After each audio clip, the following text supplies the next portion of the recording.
Welcome to Ringside Riffs by Andres Cortes. Today we're jumping into the latest story. Our boy Dom Mysterio got married, and even at his own wedding, he was managing to get booed. Yes, the biggest heel, the biggest pop, the biggest enemy of the WWE. Dominic Mysterio had a major wedding, and even though we got to see some special moments as he was with a bunch of his friends, fellow WWE superstars, we also got to see a side of Don's personal life. Another thing on the news is that the Viking Stadium, US Bank in Minnesota, is being considered to be WrestleMania's next landing spot. This might be great news for those Minnesota fans, as US Bank has been in the determining factor ever since the renovations of the Minnesota Viking Stadium to be able to host a WrestleMania. This is a definite factor into what we have going on in the future for WWE. Great news for all those Minnesota fans, and it would be a great experience to have a full house in the Minnesota Vikings US Bank Stadium. Such a great experience upcoming. Other news is that CM Punk already determining and stating his health clearance is going to be a big part of WrestleMania 40. We might expect to see CM Punk on the Saturday night, being that already with the limited expectations of what is happening, we definitely don't know how many matches will have star power. WrestleMania is definitely going to be another look with CM Punk being able to participate in it, and this being one of WrestleMania's top biggest events, WrestleMania 40. This is definitely going to impact and increase the likelihood of what is happening with CM Punk and any storyline. We already knew that the World Heavyweight Championship is out of his reach. We already know that those main event pieces are out of their reach. But one thing is for certain, CM Punk is a high talented person on the microphone, high talent in the ring, and we cannot wait to expect. WWE rumors about the upcoming already set matches, the tag team matches for night one. If Cody Rhodes and Seth Rollins are able to win, then Cody Rhodes will be able to have a clean battle against Roman Reigns for the WWE Championship. No interference, no funny business, no nothing. And what does that mean? If they lose, then it's an all-out brawl, no disqualifications. Now, you already probably know that, but what's going to actually happen? We can only state that we, the fans, want a clean battle. So what would be a perfect scenario?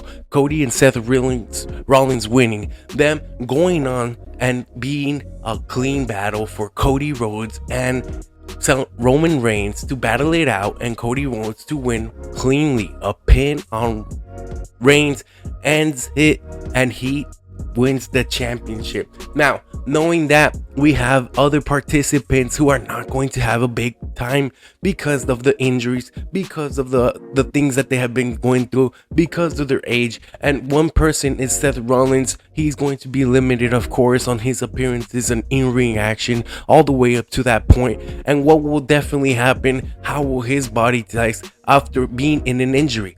Because he's going to be in a tag team battle himself, but then going against Drew McIntyre for his own retaining of the championship. Knowing that, will Seth Rollins lose the championship? Will it not be enough for him? He has not been the capable abilities. Will it be that he has to go all out on the Cody Rhodes battle so that Cody Rhodes can fight clean, and that will cause him to lose? Will that cause a new rival? Will he be able to now challenge for that title, saying, hey, you didn't get that title because of yourself, you actually got it because of me, and now it's my chance to go after that title?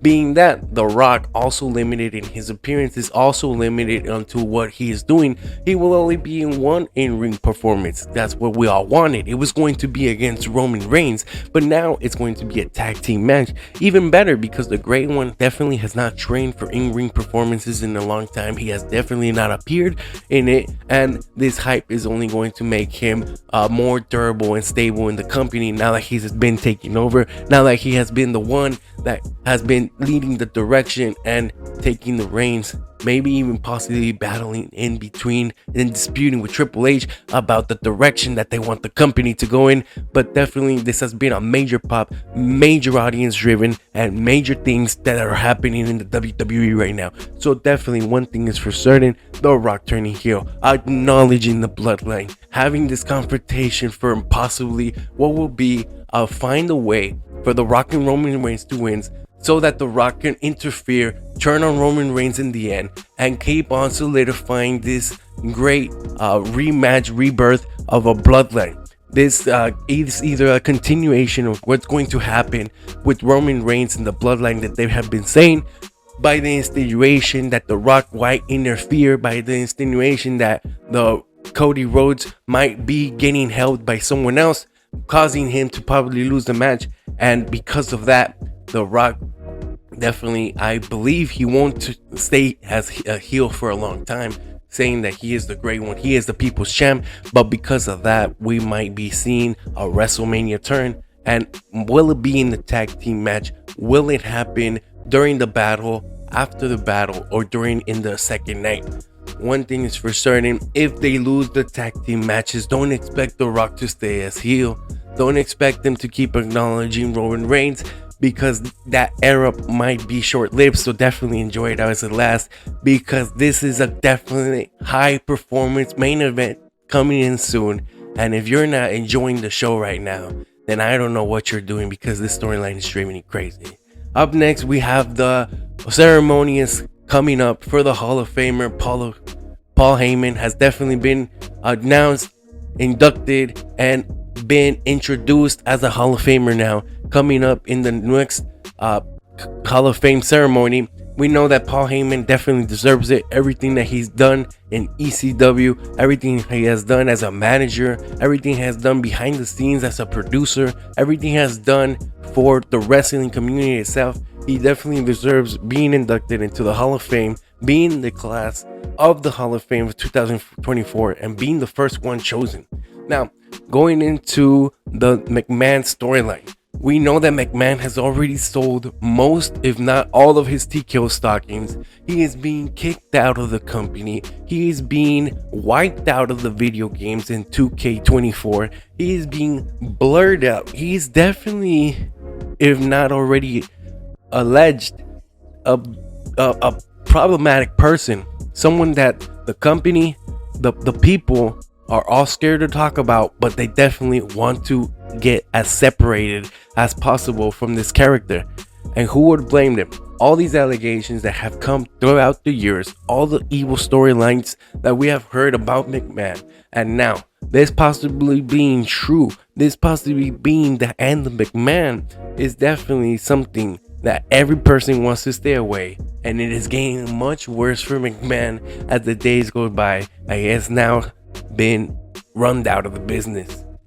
Running back into the business, we see that John Cena might be making a surprise appearance in WrestleMania. Now, it might be the last straws for John Cena. It might not be a final battle as we want, but seeing John Cena, seeing the Great One come back because of what is happening in the WWE right now, it is seeing a definite icon and character and placement.